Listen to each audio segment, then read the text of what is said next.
Welcome to New York, 1848. Today is July 19th. Something pretty important is occurring here today. It's all about women's rights. But first, the backstory. Everyone knows about Martin Luther King and his fight for African American rights, yet not many people know about how women in the struggle for their rights and the convention that started the whole fight. At the Seneca Falls Convention in New York from July 19th to 20th in 1848, 260 women and 40 men met to approve of women's rights for equality and the right to vote.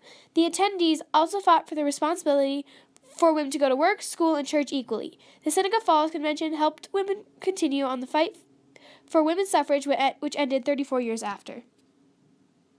Remember the Ladies by Abigail Adams in 1776 was a huge event in women's suffrage.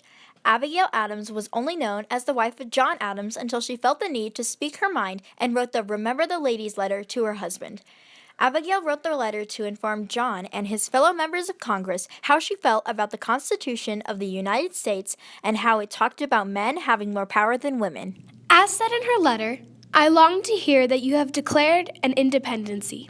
And by the way, in the new code of laws, which I suppose it will be necessary for you to make, I desire you would remember the ladies, and be more generous and favorable to them than your ancestors. Do not put such unlimited power into the hands of the husbands. Remember, all men would be tyrants if they could. If particular care and attention is not paid to the ladies, we are determined to foment a rebellion, and will not hold ourselves bound by any laws in which we have no voice or representation. Educating women developed slowly with Worcester, Massachusetts, opening the first public high school for girls in 1824. Oberlin became the first college to admit women in 1837 with separate courses, thereby illustrating ambivalence at truly educating women. We then asked Professor Alexander a few questions, such as, what did women think of men having more rights than them, and what did they do about it? Probably a lot of women who kind of took it for granted because that's what they were used to. They'd never known women to have more rights than men or for women to have equal rights with men. But I should say that by the 1820s and 1830s and 1840s, increasing numbers of women, some black and some white, were becoming very concerned about rights for women.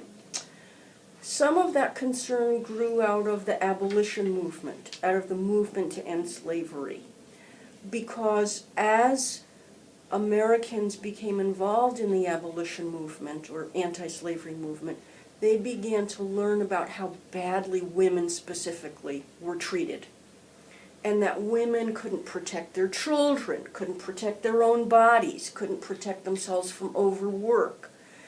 And so as black and white women began to organize around the issues of anti-slavery, they were also thinking about other ways in which women were mistreated and not able to do much about it because they didn't have the vote, they didn't have access to rights, they didn't have any legal standing, okay?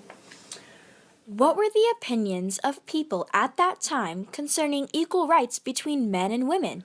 A lot of men and women thought that women's rights would be disruptive, that men and women would no longer know their place in the family, that they would be competing for authority, and that stability would kind of fall apart. And this was an argument that many, many, many people made.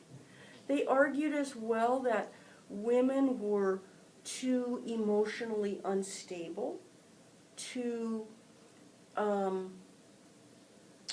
assume political responsibilities, that they were not intellectually up to it. I mean, there were all sorts of arguments, but fundamentally those arguments all in some way concern societal stability.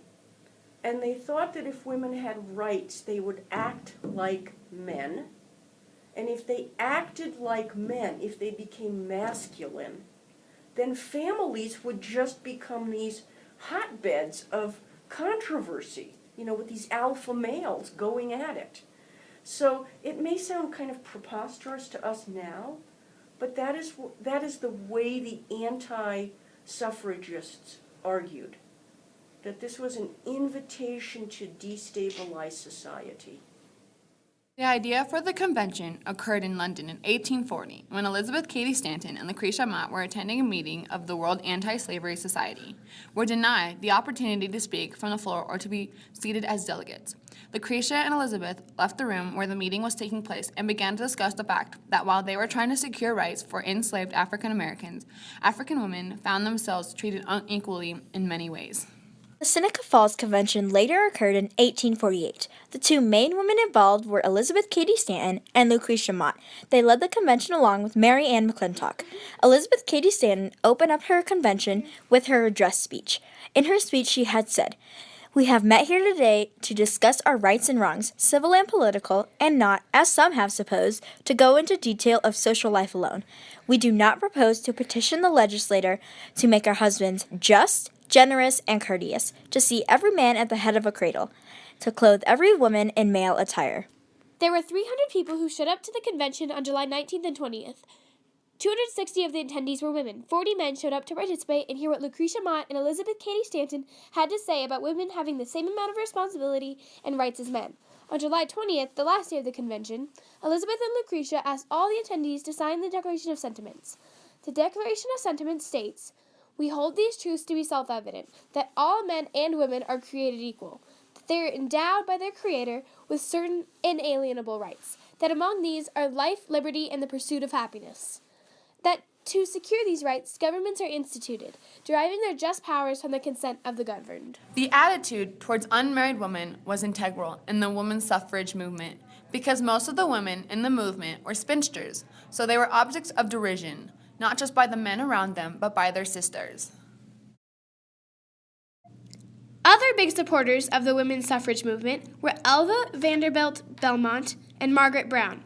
Margaret and Elva were good friends. Miss Belmont was such a leader in the women's suffrage movement, Margaret moved back east and lived in a rented cottage in Newport, Rhode Island, to be close to Miss Belmont, to assist her in her activities. It was important to be near Washington, D.C. and New York because those were the two epicenters of the suffrage movement. One of the many opposers was the Oneida Whig newspaper. A line from the newspaper had said, "Having deprived her of this first right of a citizen, the elective franchise, thereby leaving her without representation in the halls of legislation. He has oppressed her on all sides. He has made her, if married, in the eye of the law, civilly dead." This line means that having her lacking the right to vote, she doesn't have experience in making laws. He has weighed her down and made her technically dead when it comes to rights. Since the people who were at the Seneca Falls Convention and all the other men and women who believed in women's rights fought for what they believed in and stood up to the opposers who didn't think that women should have equal rights to men. This fight against the opposers showed that the Seneca Falls Convention attendees wouldn't have fought for rights for women. They couldn't have gone to school, work, or church equally. At the Seneca Falls Convention, many resolutions of what to fight for in the Declaration of Sentiments were made. One of them included that because women are being taxed equally to men, they should have equal rights to men. In the article, Women's Suffrage, they said, taxation and representation are inseparable. This was a major issue to fight for, mainly because the country's past with this issue. During the American Revolution, Americans fought very hard for representation if they were being taxed. Now it's happening all over again, except only for women. The 19th Amendment was passed in 1912, 34 years later after the Seneca Falls Convention, which had a huge political impact on U.S. history. The right of citizens of the United States to vote shall not be denied or abridged by the United States or by any state on account of sex. The 19th Amendment allowed women to vote and be treated equal. The Seneca Falls Convention affected the social ways of daily life. Degrees earned by women remain between approximately 60 and 62% for associate's degrees, 57 and 58% for bachelor's degrees. Percentages of both master's and doctor's degrees earned by females increased from 1999 to 2000 to 2009 and 2010, from 58 to 60%. Just like the fight for civil rights at the Seneca Falls Convention in New York on July 19th and 20th in 1848, 260 women and 40 men fought for the responsibility for women to go to work, school, and church equally. They met to approve of women's rights for equality and the right to vote.